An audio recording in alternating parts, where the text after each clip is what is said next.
The property with the most expensive reputation in France is not Versailles. It is a modern house designed to look as though it had been waiting there for 3 centuries. Its name is Chateau Louis XIV. Its reported sale price, around $300 million. That number turned a private address near Paris into a global symbol of extreme wealth. But the figure is only the opening move. The stranger story is that the house was new, the buyer was hidden, and the palace was built to make modern technology disappear. Chateau Louis XIV is in Louveciennes, west of Paris, an area with the quiet geography wealthy buyers want. Old estates, dense trees, controlled entrances, and quick access to the capital. From the road, a place like this is designed to reveal almost nothing.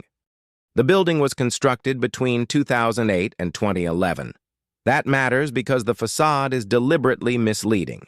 It borrows the visual language of the 17th century. Symmetry, stone, formal gardens, gilded details, and long axial views. Behind that language sits a very recent private residence.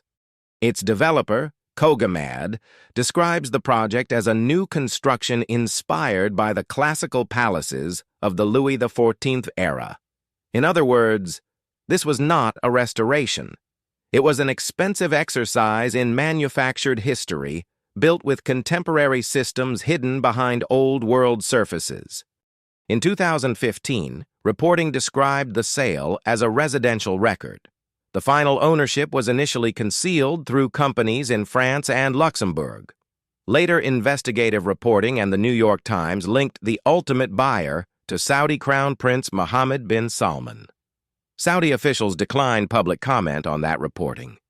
That distinction is important. The price and the ownership reports are real parts of the public story, but there is no public room-by-room tour of the private residence. A responsible documentary cannot pretend generic palace footage is the actual interior. The visual sequences here illustrate the architecture and the world around it. Still, the known details are remarkable. Kogamad says the project combines historical style with features including an underwater lounge, a home theater, and a stone wine cellar.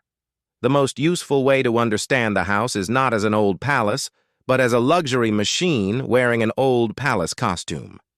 Think about the design problem. You want a visitor to see marble, antique forms, and the scale of a royal estate.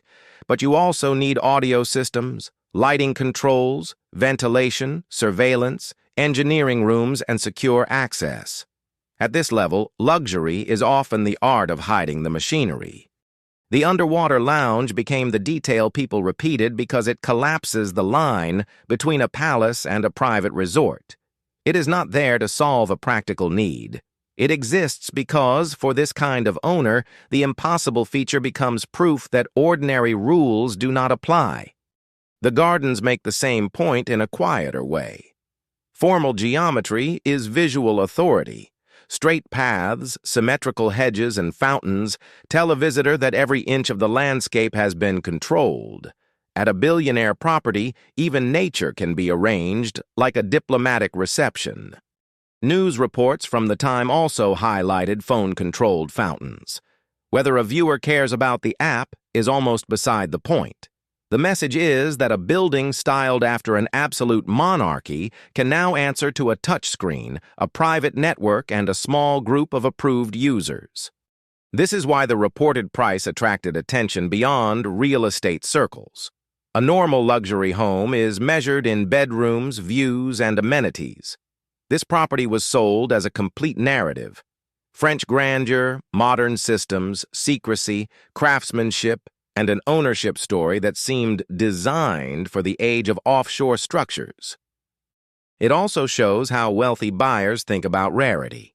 A home does not need to be the largest in the world to be valuable.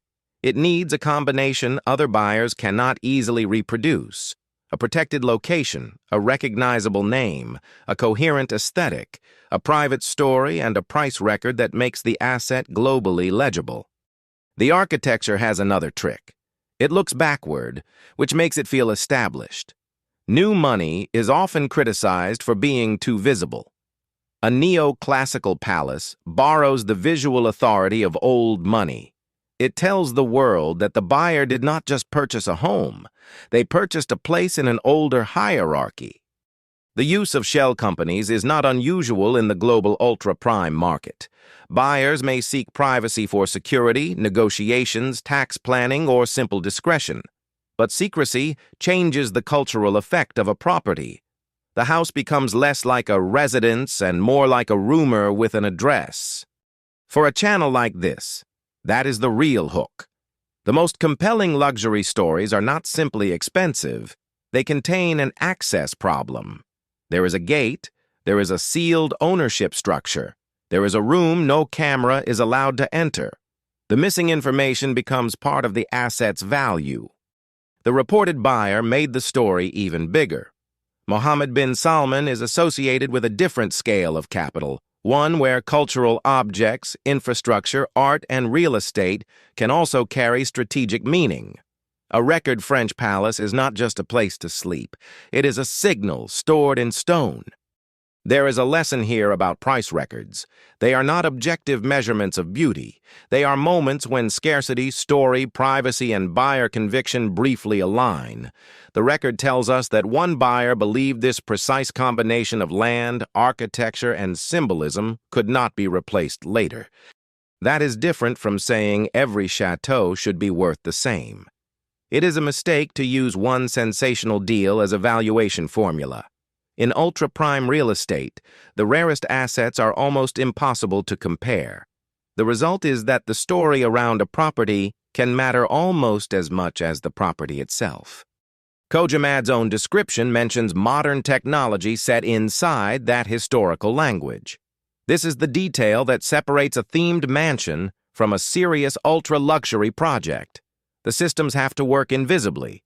Comfort should arrive without a visible panel, a noisy machine, or a technical compromise breaking the illusion. That invisibility is expensive because it requires coordination. Architects, engineers, landscape designers, security specialists, and craftsmen have to make different systems appear as one coherent thing. The best private homes do not feel crowded with features.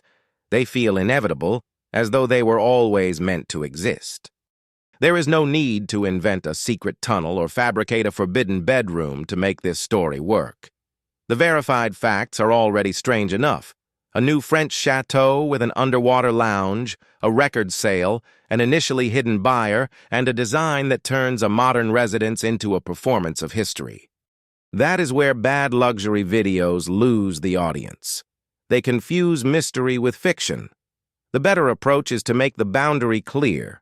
What is public reporting, what the developer has described, and what remains private. The unanswered questions stay powerful precisely because we do not pretend to answer them. The palace also explains why billionaire real estate keeps attracting viewers. A home is intimate, but at this price it becomes an institution. It requires teams, logistics, maintenance, privacy protocols, and long-term protection. Owning it is not a single purchase. It is an operating system with a roof. And yet the image that remains is simple. A modern chateau near Paris, dressed in the authority of Louis XIV, owned through a story of corporate layers and record-setting wealth. The house feels ancient because that is the effect it was built to create. Its real power is how convincingly it makes time look purchasable. The next time a luxury property claims to be timeless, ask what that word really means. Sometimes it means historic. Sometimes it means expensive materials. And sometimes it means a new building engineered so carefully that it can borrow 300 years of status on the day the keys change hands. For Chateau Louis XIV, the mystery is not a missing fact we should fill with fantasy. It is the final luxury feature. The world knows the headline, the record, and the reported buyer. What remains behind the gates is the one thing money at this scale is always trying to buy: distance from everyone else. If you want to be a billionaire, like, subscribe, and comment. God bless you.